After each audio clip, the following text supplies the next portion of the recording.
Muslimin muslimat rahimakumullah, alhamdulillah, syukur kepada Allah Subhanahu wa taala. Malam ini kita dapat bertemu sekali lagi untuk kita menambah sedikit lagi khazanah ilmu yang moga-moga menjadi bekalan untuk kita menuju ke alam akhirat nanti insya-Allah.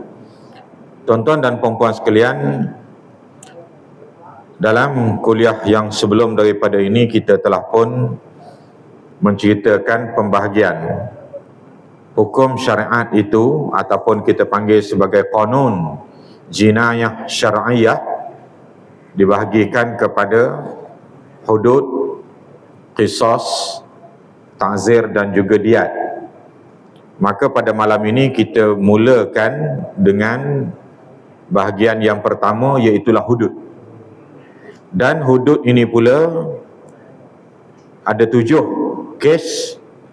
Kes yang pertama zina, kes yang kedua qazaf, kes ketiga khamar ataupun minum arak, kes yang keempat sariqah ataupun mencuri, kes yang kelima hirabah. Hirabah ni biasa orang sebut rompak dan jenis-jenisnya. Kes yang keenam murtad, dan kes yang ketujuh bughah, iaitulah penderhaka ataupun penentang kerajaan Islam yang bangkit menentang dengan bersenjata. Ini 7 kes yang dibicarakan dalam peruntukan hudud.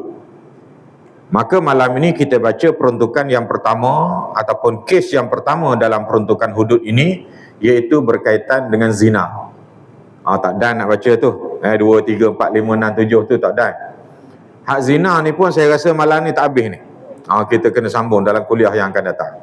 Ya, baik. Tuan-tuan dan puan-puan sekalian, bila kita senaraikan 7 perkara ini dalam kes hudud ini semua dipanggil jinayah.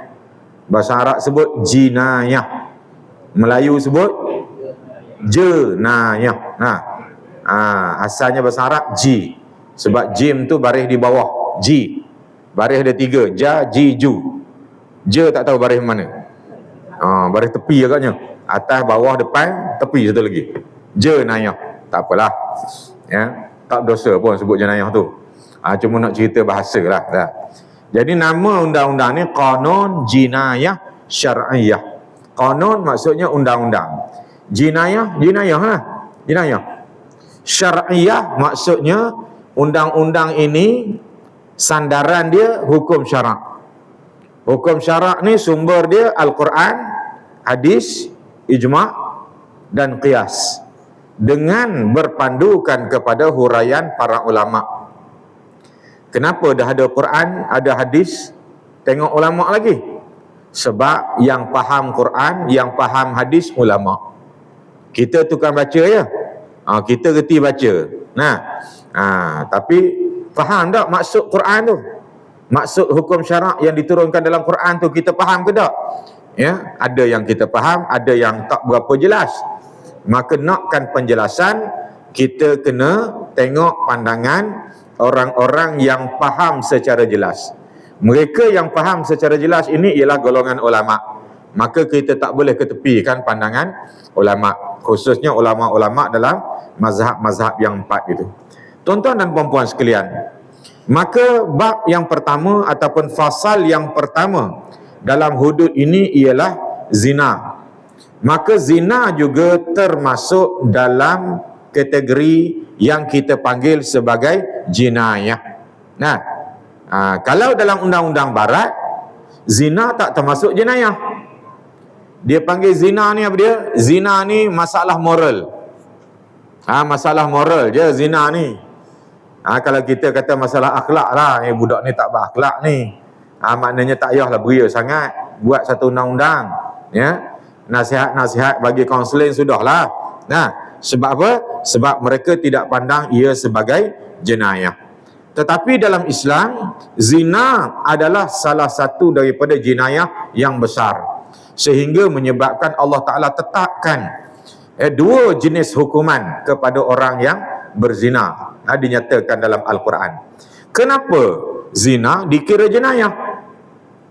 Benda besar sangat kesalahan zina ni. benda mudaratnya, bukan bunuh orang pun. Nah, kenapa sampai ke tahap bila berzina dikira sebagai telah pun melakukan satu jenayah? Tuan-tuan, zina ni walaupun dia tak sama macam mencuri pergi ambil harta orang, ya, bunuh pergi tikam perut orang, ya. Zina bukan tikam perut. Nah, zina ni buat benda lain. Dia kira sedap-sedap. Hak lelaki rasa sedap, hak perempuan rasa sedap. Benda jenayahnya. Tuan-tuan, dia mendatangkan risiko yang besar. Ya, maka sebab itu dipanggil jenayah. Orang yang berzina, dia ada kemungkinan, ya, ada kemungkinan dia akan, ya, menyebabkan mengandung anak luar nikah.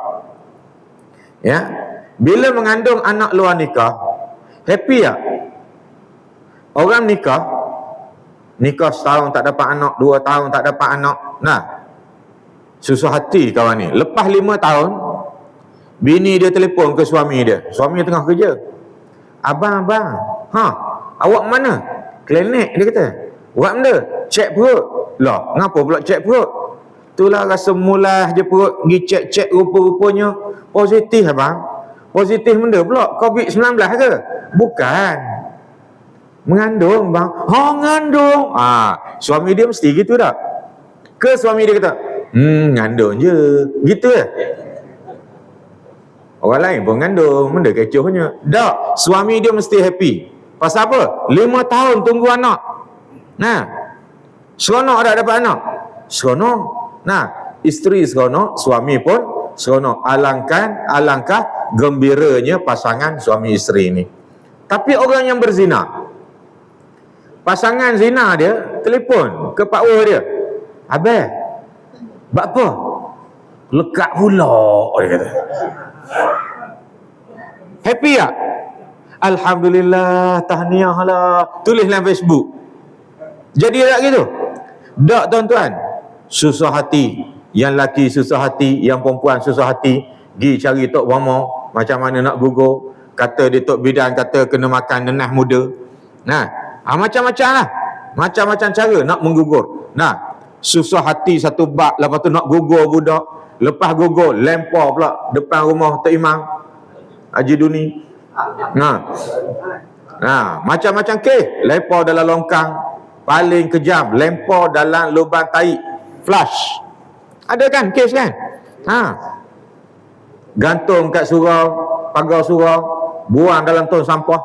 Nah, tu belum cerita lagi penyakit syphilis, penyakit benda lagi, HIV, AIDS dan sebagainya. Nah, jadi benda tu datangkan mudarat yang cukup besar.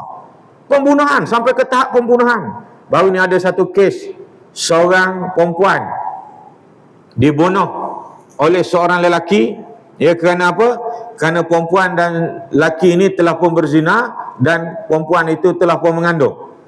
Ya, disebabkan perempuan itu mengandung, nak tutup kes, bukan sekadar bunuh bayi itu, bunuh dengan mok-mok bayi itu sekali. Ya. Jadi maknanya zina ni jenayah ke tak? Toki pada jenayah, tuan-tuan. Bukan sekadar jenayah biasa.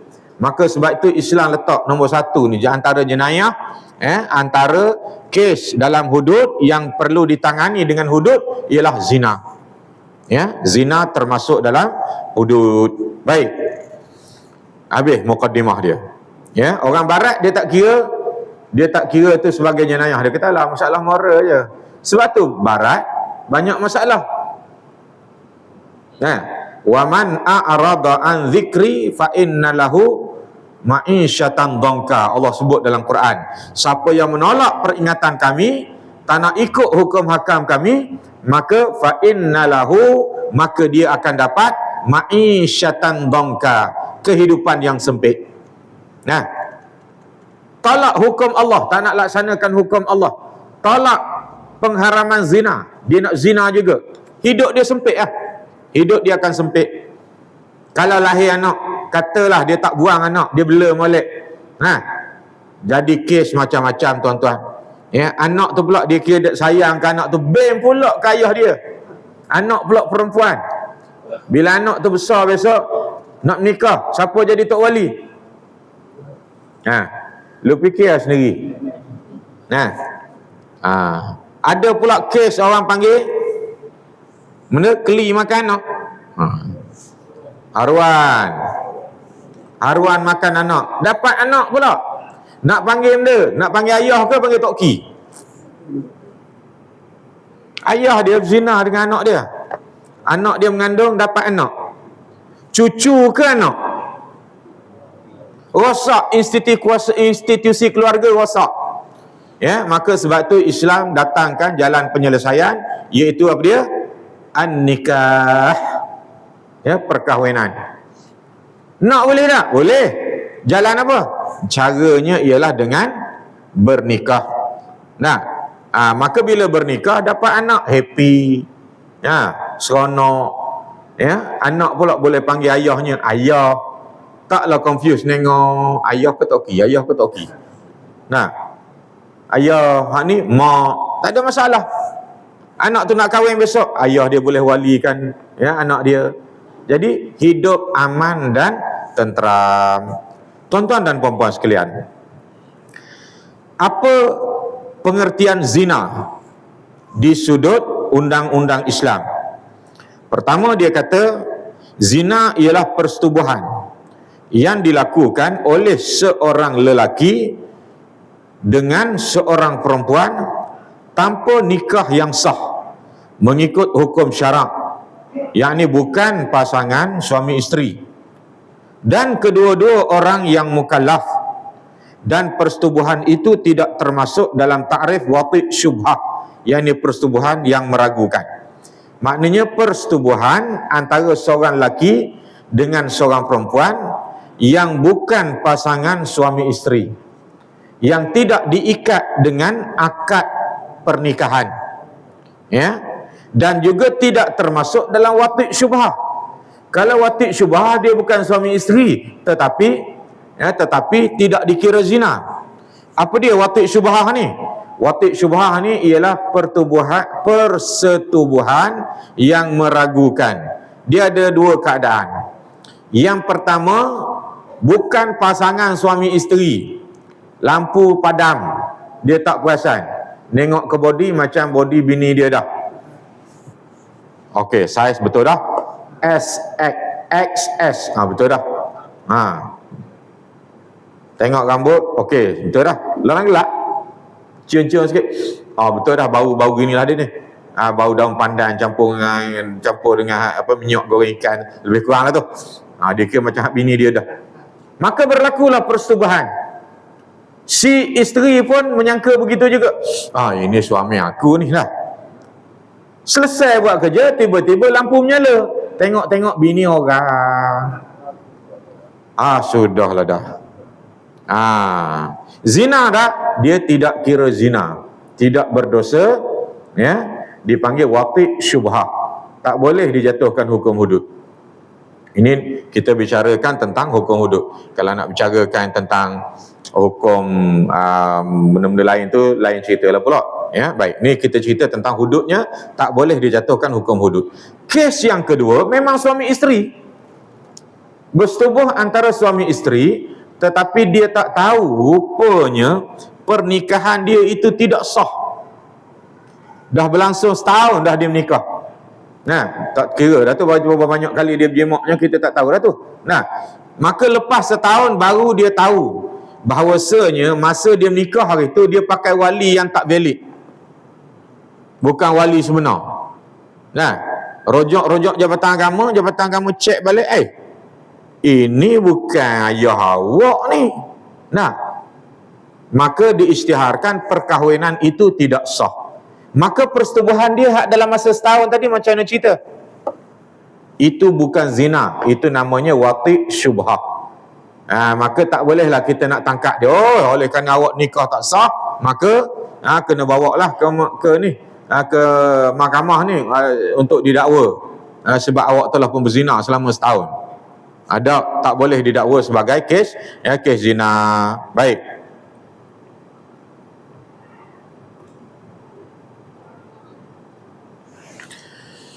Kemudian disebutkan di sini mengikut peruntukan hukuman syarak yang disebutkan di dalam Quran dan hadis, yang dikuatkuasakan dan yang dikuatkuasakan dalam undang-undang kanun jinayah syar'iyah, bahawa orang yang melakukan perzinaan itu apabila sabit kesalahannya dalam mahkamah syariah, maka wajiblah dikenakan hukuman hudud, iaitu disebat sebanyak 100 kali sebat berdasarkan firman Allah Ta'ala, a'udzubillahi minasyaitonirrajim, az-zaniyatu waz-zani fajlidu kulla wahidin minhuma mi'ata jaldah wa la ta'khudhukum bihima ra'fatun fi dinillah in kuntum tu'minuna billahi wal yawmil akhir wal yashhad 'adzabahuma ta'ifatun minal mu'minin. Surah An-Nur ayat 2. Ya, ini bukan ijtihad ulama, bukan. Ini firman Allah Ta'ala, perintah daripada Allah kepada siapa yang berkuasa, yang memerintah. Ya, ini bukan ijtihad Imam Syafi'i, bukan fatwa Imam Maliki, bukan pendapat Imam Abu Hanifah, tetapi ini adalah perintah Allah yang diturunkan dalam surah An-Nur ayat yang kedua. Apa makna dia?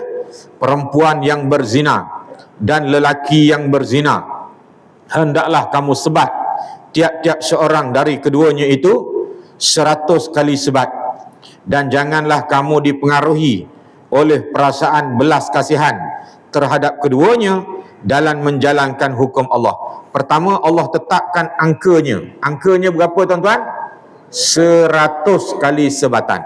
Ya. Yang kedua, Allah kata wala ta'khudhukum bihima ra'fatun fi dinillah. Jangan dipengaruhi oleh perasaan belas kasihan dalam menjalankan hukum Allah. Sebab baru 60 kali, sian dia. Nah, perasaan kata dia ni dah lah kurus, ya, tulang banyak pada daging. Nah, kalau aku sebat sikit lagi kan patah tulang dia, sian dia dah. Nah, tak boleh ada perasaan itu dalam menjalankan hukum Allah. Wala ta'khudhukum bihima ra'fatun fi dinillah in kuntum tu'minuna billahi wal yaumil akhir. Jika kamu beriman kepada Allah dan hari akhirat. Orang yang tak nak kepada hukum Islam ni kerana dia tak beriman kepada Allah dan hari akhirat, ataupun tak sempurna iman dia kepada Allah dan hari akhirat. Kalau betul-betul dia beriman kepada Allah dan hari akhirat, dia akan laksanakan undang-undang ini. Nah, dan orang hak tukang sebat tadi, ya, dia tak boleh rasa simpati. Kalau rasa simpati mengatasi iman dia kepada Allah dan hari akhirat, maka dia tak layak jadi tukang sebat. Ya. Yang ketiga, tuan-tuan, wal yashhad azabahuma ta'ifatum minal mu'minin, ya, dan hendaklah disaksikan ataupun dipertontonkan hukuman seksa yang dikenakan kepada mereka itu oleh sekumpulan dari orang-orang yang beriman. Tuan-tuan dan puan-puan, para hadirin dan hadirat sekalian, yang ketiga ni ceritanya hukuman tu mesti dipertontonkan. Baik. Jadi Allah Ta'ala sebut dalam ayat ni, ditonton oleh berapa ramai? Ta'ifatun minal mu'minin. Sekumpulan. Ta'ifah ni maksudnya sekumpulan daripada orang beriman. Maka di sana dibincangkan oleh ulama, Ta'ifatun ni apa maksud dia? Sekumpulan ni maksudnya berapa ramai? Kalau 10 orang boleh tak? 10 orang. Ataupun kita sebat dia dalam penjara, cukup dengan wadah-wadah penjara. Wadah penjara ada 4-15 orang. Wadah penjara semua beriman belaka. Ta'ifatun minal mu'minin, sekumpulan daripada orang beriman. Jadi panggil wadah-wadah Islam belaka, suruh dia tonton, tengok sebatnya macam mana. Cukup tak gitu? Maka yang ni berbeza pendapat lah di kalangan para ulama. Ada yang mengatakan 3 orang cukup dah, sebab ta'ifah ni menunjukkan ramai, dan ramai dalam bahasa Arab 3 dan ke atas. Sebab ikut ilmu nahu, dia ada mufrad, musanna, jamak. Mufrad maknanya seorang, satu. Musanna maknanya 2, jamak maknanya 3. Kalau kata ulama, itu kata jamak daripada alim. Alim, orang alim lah, orang berilmu, seorang. Kalau 2 orang alim, alimani, 2 orang alim. Kalau 3 dan ramai, ulama orang panggil. Jadi 3 tu dah menunjukkan ramai. Maka setengah ulama mengatakan kalau 3 orang tonton padan dah. Tapi pandangan tu pandangan yang agak pelik. Takkanlah Allah Ta'ala suruh 3 orang menonton. Jadi adalah beberapa pandangan yang lain, termasuk sebahagiannya memberikan pandangan yang mesti ditonton oleh orang yang ramai betul. Sebab tu negara-negara yang melaksanakan undang-undang Islam ini biasanya dipertontonkan di khalayak ramai. Di khalayak ramai betul.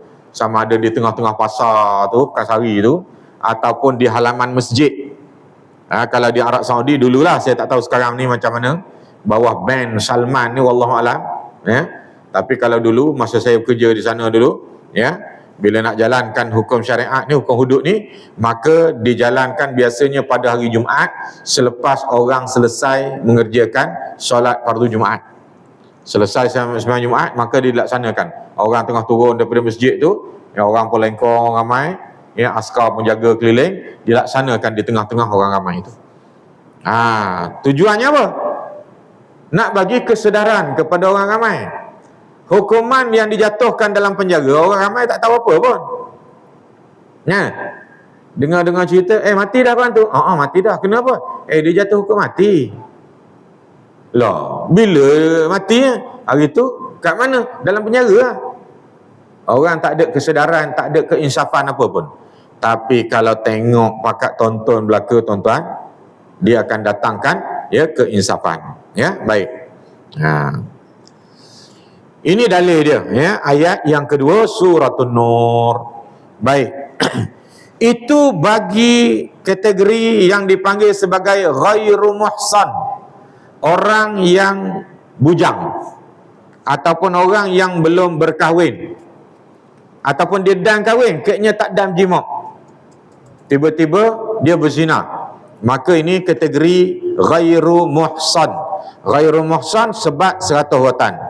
Tetapi disebutkan di sini, lelaki atau perempuan yang melakukan zina muhsan, sebagaimana yang dinyatakan dalam perkara 16 ceraian 1 dalam kitab ini, wajib dikenakan ke atas mereka hukuman had rejam. Apa maksud rejam? Iaitu dibaling dengan batu yang sederhana besarnya sehingga dia mati. Maksudnya baling ramai-ramai lah. Kalau baling seorang boleh ke mati lambat baling ramai-ramai.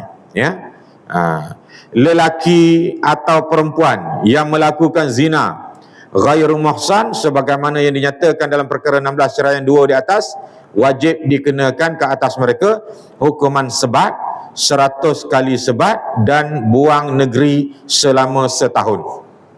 Itu dia. Hak sebat tadi bukan sebat saja, sebat dan buang negeri selama setahun. Kalau zaman sekarang, bolehlah dikiaskan buang negeri ini dengan penjara. Lepas sebat 100 watan tu, penjara setahun untuk berikan keinsafan. Ada pun yang kena rejam tadi, buang negeri ke tak? Nak buang negeri ke mana? Dia dah mati. Dia kena rejam, mati dia, mana boleh buang negeri dah. Buang dia dalam kubur lah.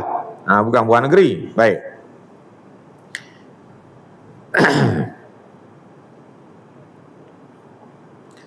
Baik, apa maksud muhsan dengan ghairu muhsan ni? Yang kita kata zina ni, kes zina ada 2 kategori. Satu zina muhsan, satu zina ghairu muhsan. Zina muhsan iaitu lelaki atau perempuan yang telah melakukan persetubuhan yang halal sesudah berkahwin. Maksudnya orang ni dah pernah berkahwin, sama ada stay masih lagi berkahwin ataupun dah berpisah dengan isteri dia, itu dia punya pasal lah. Tapi memang dia pernah berkahwin, dan perkahwinan itu pula dia telah pun melalui fasa persetubuhan yang halal. Dia dah merasa persetubuhan yang halal, tiba-tiba dia berzina pula, maka ini nama dia zina muhsan. Yang kata hukuman rejam dengan batu tadi, padanlah kena hukuman rejam dengan batu. Awak dah ada yang halal, dia nak pergi buat lagi yang haram. Zina ghairu muhsan, yang bukan muhsan ni apa dia?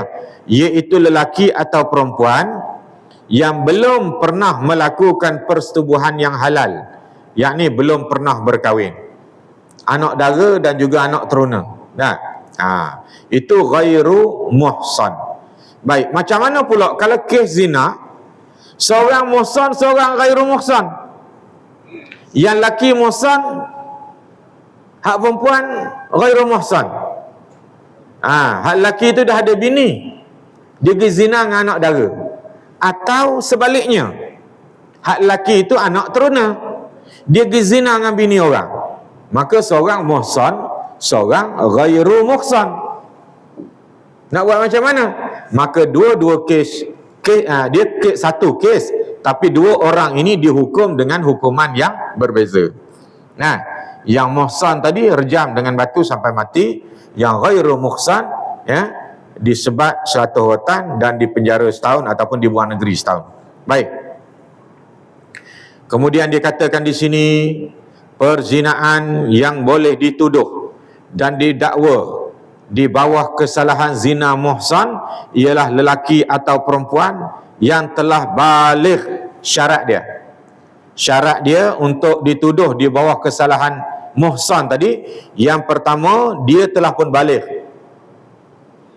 Kalau dia belum baligh, dia ada bini dah tapi belum baligh, dia nikah darjah 3 dia nikah darjah 3, lepas tu dia berzina darjah 4, tak balik lagi, tak boleh. Dihadapkan kepada kes hudud ini. Yang kedua, mesti berakal.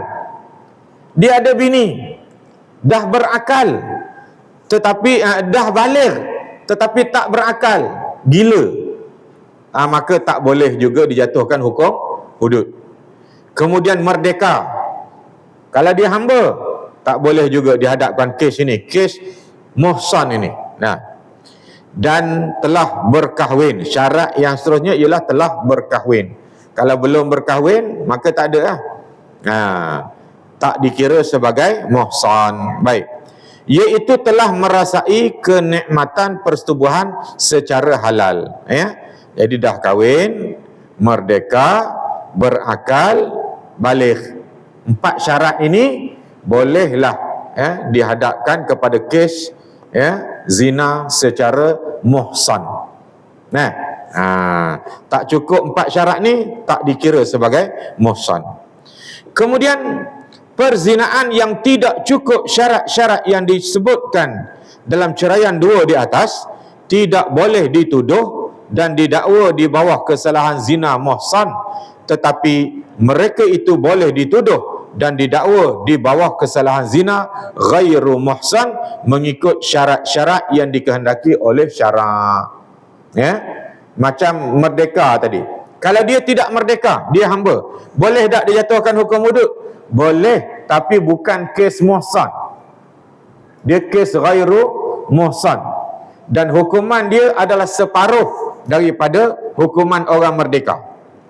Kalau 100 rotan, dia jadi 50 rotan saja. Ini beza antara hamba dengan orang merdeka. Baik. Kemudian disebutkan di sini, seseorang yang melakukan zina muhsan, mana hak dia dah kahwin tadi, hak dah ada bini tadi, ataupun perempuan dia dah ada suami, sama ada lelaki atau perempuan, wajib dikenakan ke atas mereka hukuman had, rejam. Had, hudud tu, yang sebut hudud tu, kata mufrad dia had, hudud kata jamak daripada had, 1 had, 2 had, 3 had. 3 had dipanggil hudud, iaitu dibaling dengan batu yang sederhana besarnya oleh orang ramai hingga mati. Kenapa disebut sederhana? Tak boleh kecil. Kalau kecil lambatlah pula mati, seksalah pula dia. Kenapa tak boleh batu besar? Kalau batu besar sekali lempar debok kena atas kepala, mati terus. Tak jadi, tak sampailah tujuan hukuman tadi, nak menyakitkan. Ada unsur nak menyakitkan. Dalam bab undang-undang Islam dia ada 2. Jazaan bima kasaba, yang kedua nakalam minallah.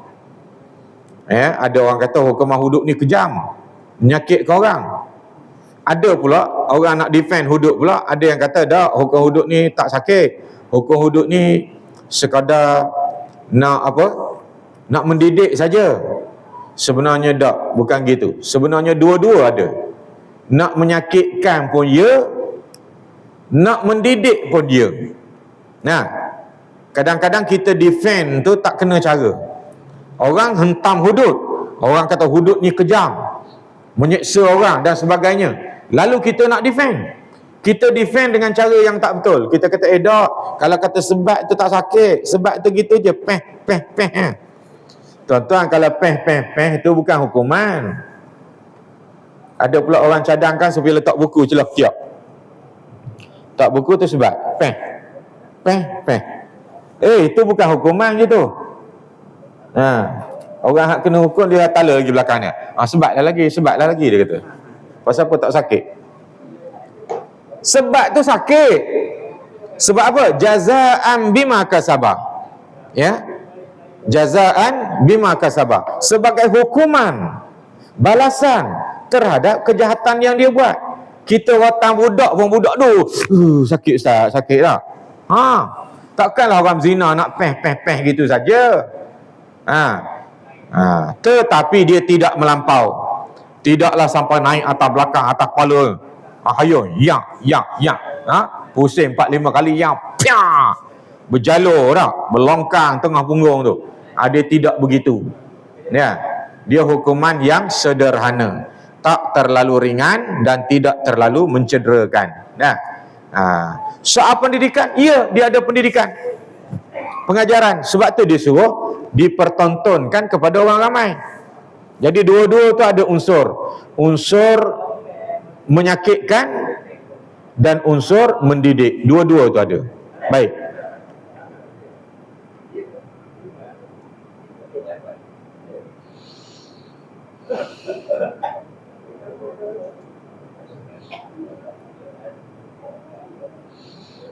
Jadi tak boleh kita gunakan batu yang besar ataupun batu yang kecil sangat. Itu bagi kes muhsan. Seseorang yang melakukan zina ghairu muhsan, mana tak kahwin lagi ni, anak dara dengan anak teruna ni, sama ada lelaki atau perempuan, wajib dikenakan mereka, ke atas mereka, hukuman sebat 100 kali sebat, dan dibuang negeri selama setahun, sebagaimana yang dinyatakan dalam perkara 15 ceraian 3. Hukuman yang dikenakan ke atas orang zina muhsan dan ghairu muhsan sebagaimana disebut dalam peruntukan ini berdalilkan nas-nas syarak seperti berikut. Baik, lepas ni dia akan bicarakan tentang nas syarak. Kita kena baca juga nas syarak ni, kena tahu nas syarak. Sebab nama dia Qanun Jenayah Syar'iyah. Ya. Bukan Qanun Jenayah ikut pandai aku dah. Kanun jenayah syar'iyah. Bila kata syar'iyah maknanya ikut hukum syarak. Bila kata hukum syarak maksudnya hukum Allah yang Allah Ta'ala tetapkan. Mana kita nak tahu hukum tu Allah tetapkan? Tengok dalam Quran ada ke tidak, tengok dalam hadis ada ke tidak. Ya, baik. Jadi cerita muhsan dengan ghairu muhsan ni, sebat dengan rejam ini disebutkan dalam Al-Quran, disebut dalam riwayat-riwayat hadis Nabi sallallahu alaihi wasallam. Yang pertama, hadis riwayat daripada Ibn Abbas radhiyallahu anhu,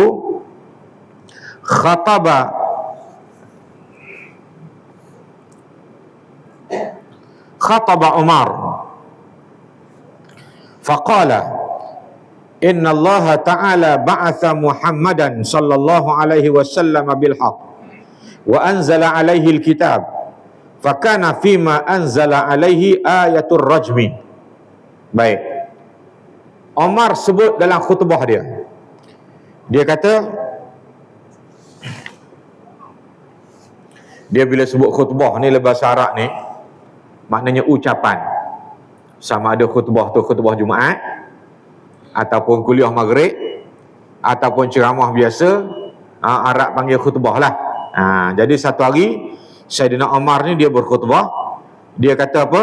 sesungguhnya Allah mengutuskan Nabi Muhammad sallallahu alaihi wasallam dengan sebenar, dengan kebenaran, dan dia telah pun turunkan kepadanya, yakni kepada Nabi Muhammad, Alkitab, yakni Al-Quran. Antara ayat yang diturunkan dalam Al-Quran itu ialah ayatul rajmi, ayat yang memerintahkan supaya direjam. Faqara'naha wa wa'ainaha, dan kami telah pun baca ayat itu, ya, dan kami hafalnya. Wa rajama Rasulullah sallallahu alaihi wasallam, dan Rasulullah telah pun merejam. Pertama kami baca, yang kedua kami hafal, yang ketiga Nabi sendiri melaksanakannya. Nabi rejam. Zaman kami hari itu bersama dengan Nabi, ni Omar sebut ni Nabi dah wafat dah. Cuma Omar cerita balik, zaman Nabi ada hari itu, Nabi telah pun rejam. Ada kes orang berzina. Wa wa'ainaha, bukan. Wa rajama Rasulullah sallallahu alaihi wasallam wa rajamna. Oleh kerana Nabi rejam orang berzina ni, kami juga merejam. Wa inni khasyitu in tala zaman an yaqula qailun ma najidur rajma fi kitabillahi ta'ala. Aku sangat bimbang, kata Omar, kalaulah berlalu masa yang lama sampai zaman akan datang, maka akan ada orang yang berkata, kami tak jumpa pun ayat rejam dalam kitab Allah. Fayadilluna bitarki faridatin, lalu mereka sesat dengan meninggalkan satu kewajipan anzalah Allah yang telah pun diturunkan oleh Allah. Farrajmu haqqun ala man zana minar rijali wan nisa, maka rejam itu adalah kewajipan ke atas orang yang telah pun berzina, sama ada lelaki atau perempuan, idza kana muhsanan, kalau dia muhsan, idza qamatil bayyinah au kana hamlun au i'tiraf, kalau sekiranya dibuktikan di dalam mahkamah atau mengandung atau pengakuan. Panjang riwayat daripada Sayyidina Umar ni. Sayyidina Umar kata, ya, apa yang dibimbangkan akan datang orang, aku bimbang orang akan kata tak ada pun dalam Quran ayat rejam. Apa yang dibimbangkan oleh Omar itu memang berlaku hari ini. Ramai orang hentam hukum Islam dengan alasan rejam tak ada dalam Quran. Sedangkan ulama-ulama mengatakan, para sahabat Nabi sendiri meriwayatkan bahawasanya ayat rejam ada dalam Al-Quran di peringkat awal penurunannya, lalu bacaannya dinasahkan, hukumnya dikekalkan. Tuan-tuan tengok dalam surah Al-Baqarah juzuk yang pertama, Allah sebut, ma nansakh min ayatin au nunsiha na'ti bi khairin minha au mithliha. Mana-mana ayat Quran yang kami nasahkan ataupun kami hilangkan ayatnya, maka kami ganti dengan yang baru, yang lebih baik daripadanya ataupun yang sama dengannya. Maka dalam menghuraikan ayat nasakh ini, ulama kata ayat Quran dia ada beberapa jenis nasakh, ya. Yang pertama, nasakh hukum, ayatnya kekal. Allah Ta'ala turunkan satu ayat Quran, ada hukum dalam ayat tu, lalu bila berlalu masa, Allah nasahkan hukumnya, ayatnya kekal, ya. Contohnya ayat berkaitan wasiat kepada waris. In taraka khairanil wasiyatu. Nah, ayat tu kan. Bila seorang tu nak mati, maka dia kena tinggalkan wasiat kepada waris dia. Itu ayat tu. Ayat tu masih kekal sampai hari ni, tetapi hukumnya telah pun dinasahkan. Ada yang dinasahkan hukum dan ayat sekali. Ayatnya pun dah tak ada dalam Quran, hukumnya pun sudah tidak ada. Dan yang ketiga, ada yang ayatnya dinasahkan, hukumnya dikekalkan. Antaranya apa dia? Hukum rejam ke atas orang berzina. Hukum rejam ke atas orang berzina ni, ayat tu telah pun tak ada dah dalam Quran. Kita belek, tak ada ayat tu. Tetapi hukumnya dikekalkan. Mana kita tahu hukumnya dikekalkan? Berdasarkan kepada hadis-hadis yang menceritakan bahawasanya hukum itu dikekalkan. Antaranya ni, hadis daripada Sayyidina Umar. Sayyidina Umar kata, dulu masa mula-mula turun Quran ada ayat tu. Kami baca, kami hafal. Nabi laksanakan. Dah Nabi wafat, kami pula merintah, kami pula laksanakan. Aku bimbang akhir zaman orang akan kata hukum rejam ni tak ada sebab tak ada dalam Quran. Rupanya kebimbangan Sayyidina Umar tu memang berlaku zaman hari ni. Ya. Kemudian lagi hadis Abu Hurairah, ata rajulun Rasulullah sallallahu alaihi wasallam wa huwa fil masjid fanadahu faqala ya Rasulullah inni zanaitu fa'arada anhu hatta raddada alaihi arba'a marrat falamma syahida ala nafsihi arba'a syahadat da'ahu an-nabiyyu sallallahu alaihi wasallam faqala abika junun qala la qala fahal ahsanta qala na'am faqala an-nabiyyu sallallahu alaihi wasallam idhabu bihi farjumuh. Seorang lelaki bernama Ma'iz al-Aslami datang menghadap Rasulullah sallallahu alaihi wasallam yang sedang berada di masjid. Maka dia memanggil baginda lalu berkata, wahai Rasulullah, sesungguhnya aku telah berzina. Maka baginda berpaling daripadanya. Nabi tak nak dengar. Ma'iz ni, dia datang ke masjid, dia jumpa Nabi, ya Rasulullah, saya berzina. Nabi pusing, Nabi tak nak dengar. Bila Nabi pusing kanan, dia datang ke belah kanan. Nabi pusing kiri, dia datang ke belah kiri. Sampai 4 kali, pengakuannya sebanyak 4 kali. Kemudian apabila lelaki tadi membawa 4 orang saksi ke atas dirinya, maka Rasulullah sallallahu alaihi wasallam memanggilnya lalu bertanya, adakah engkau gila? Kenapa Nabi tanya dia, adakah engkau gila? Kalau orang gila, boleh tak jatuh hukum? Tak boleh jatuh hukum. Maka dalam ilmu perundangan Islam, saya ingat masa saya di Universiti Al-Azhar, tajuk perundangan Islam ni, tajuk akhir sekali, adab-adab hakim. Maksudnya bila kita jadi seorang hakim mahkamah syariah ni, ada benda-benda yang kita kena jaga etika dan sebagainya. Antaranya apa dia? Antaranya hakim ni, kerja dia apa? Bukan kerja dia berusaha macam mana cari dalil, bukti dan sebagainya nak jatuhkan hukum ke atas orang. Tak.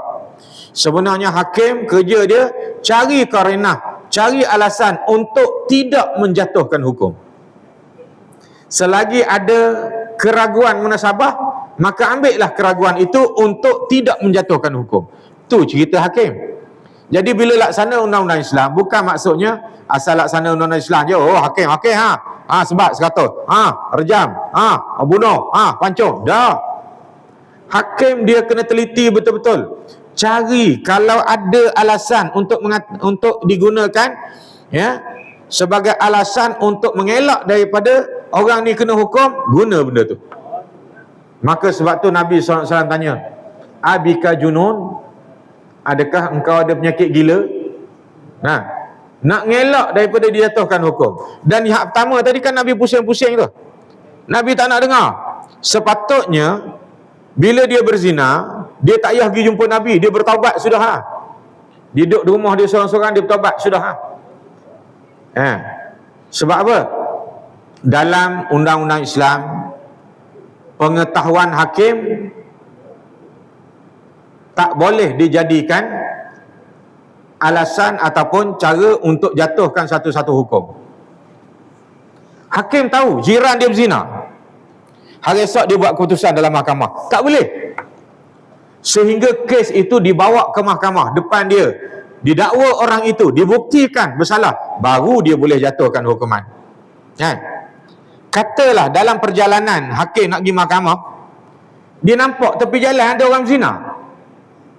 Tiba-tiba kes yang dia nampak tadi, orang bawa dalam mahkamah, didakwa orang berzina yang hakim tadi nampak dengan mata dia.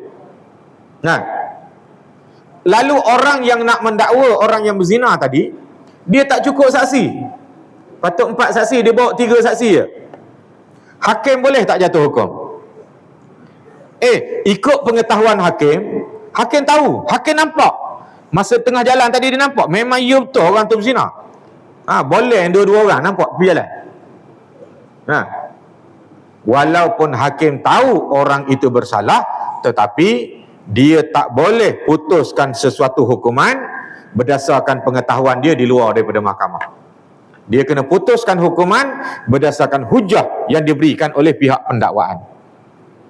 Sebab tu Nabi cuba elak, patutnya awak pergi taubat seorang-seorang sudahlah. Ni awak masuk ke mahkamah Rasulullah, ibarat mahkamah Rasulullah lah. Jadi Rasulullah seboleh-boleh tak nak dengar, tapi dah dia keliling-kelalang Nabi, akhirnya dia mengaku pula ada pula perakuan daripada dia, dan Nabi tanya dia, awak ni gila ke? Tak, dia kata saya tak gila. Lalu Rasulullah tanya lagi, adakah awak muhsan? Dia jawab, ya, saya muhsan.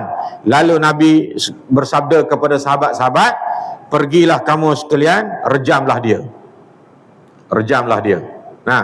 Dan mengikut ceritanya, Ma'iz ni, bila sahabat bawa dia ke satu tempat untuk rejam, lalu bila dia terkena lontaran batu tu, dia rasa sakit, dia cabut lagi. Tadi beria kan tadi? Tiba cabut lagi. Maka sahabat kejar dia, jumpa dia di satu tempat dan dibaling dia dengan batu, akhirnya dia mati. Jadi mengikut kata fuqaha, kesilapan Ma'iz di situ ialah dia pergi mengaku depan Nabi. Patut dia tak payah mengaku depan Nabi, dia dah tahu dia bersalah, dia bertaubat saja. Hukuman dijatuhkan setelah kes dibawa ke mahkamah. Ni dia sendiri hak bawa ke mahkamah. Patut kalau dia bertaubat, insya-Allah Allah Taala akan terima taubat dia. Cukup setakat tu. Jadi ini dalil bahawasanya hukuman rejam memang dilakukan oleh Nabi sallallahu alaihi wasallam, dan juga memang ada dalam Al-Quran. Kalau hadis Sayyidina Umar tadi, Sayyidina Umar kata, tiga keadaan. Yang pertama dia kata, kalau zina muhsan ni, kalau ada saksi cukup 4 orang, ataupun mengandung salah satu bukti, ataupun pengakuan. Bila orang tu dah mengaku, tak payah saksi dah, tak payah kemuka saksi dah, dia dah mengaku. Dalam mahkamah hakim tanya, betul ke awak zina? Ya, yang arif saya zina. Habis cerita, boleh jatuh hukum. Kes yang kena bawa saksi ni kalau dia tak mengaku, perlulah pendakwaan mengemukakan saksi sebanyak 4 saksi. Baik, ada orang persenda, bab 4 saksi ni pun ada orang persenda. Semua benda nak 4 saksi, dia kata. Kes tu 4 saksi, kes ni 4 saksi. Bukan semua benda bang, ngaji biar habis. Yang 4 saksi ni kes zina saja. Hutang 3 saksi, kes bunuh 3 saksi, 2 saksi, kes curi 2 saksi. Yang 4 saksi hanyalah kes zina saja. Kenapa Islam menetapkan sampai 4 orang saksi? Sebab Islam nak jaga maruah manusia, supaya tidaklah sewenang-wenangnya nanti 2 orang dia pakat, dia nak menjatuhkan maruah seorang, Tok Imam contohnya. Dia jatuhkan maruah seorang orang yang dihormati, lalu dia pakat 2 orang, kita tuduh dia zina. Tak boleh. Maka nak jaga air muka manusia ni, Allah nak jaga air muka manusia, Allah tetapkan 4 orang saksi. Sebab mengikut pada adatnya, kalau dah sampai 4 orang saksi menceritakan benda yang sama, hampir mustahil lah untuk mereka menipu. Kalau 2 orang barangkali mungkin boleh terdedah kepada penipuan itu. Maka Allah tetapkan 4 orang saksi. Dan Allah juga tak nak benda tu sewenang-wenangnya dia jadi alasan untuk jatuhkan hukuman pada orang. Maka barang siapa yang tak cukup 4 orang saksi, dia tuduh orang zina, maka dia kena hukuman qazaf, 80 kali sebatan. Sebab itu kalau kita tengok orang berzina dalam keadaan kita tak ada orang lain sebagai saksi, ataupun bukan tak ada orang lain, ada, kek tak cukup, kita berdua je, nak buat macam mana? Nak bawa mahkamah ke tak? Tak sah bawa mahkamah. Baik kita pergi nasihat dia. Tak payah bawa kes.